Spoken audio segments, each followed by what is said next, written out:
stuffing puff pastry. That's right. Yeah. Would you like a puff pastry idea that's sweet and savory? Yeah? Okay. Leftover stuffing and applesauce. And I happen to have some leftover pastry. That's right. Slice into squares. Doesn't have to be perfect. Like that. Adding a little layer of applesauce on the puff pastry squares. Ooh, and to add a little cinnamon on top of this with the stuffing. That sounds kind of nice. Cinnamon is an option, or anything that you love, you can add to it. Adding a little bit of stuffing to each corner here, like this. Now I'm gonna fold over to create a triangle.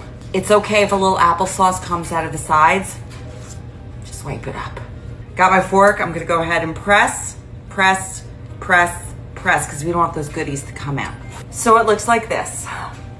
I'm brushing with melted butter.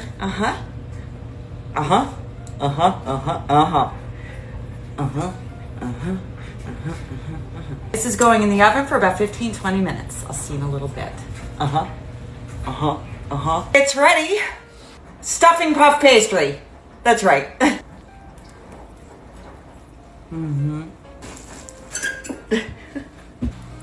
Look at that. It's hot. Yeah. My hands are shaking. Take a bite? Yeah, why not?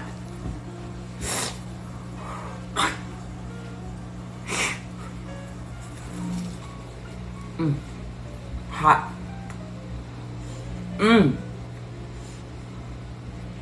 That is delicious. What a great way to use up leftover stuffing.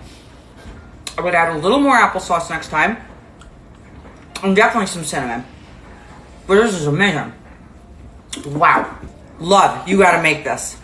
Enjoy.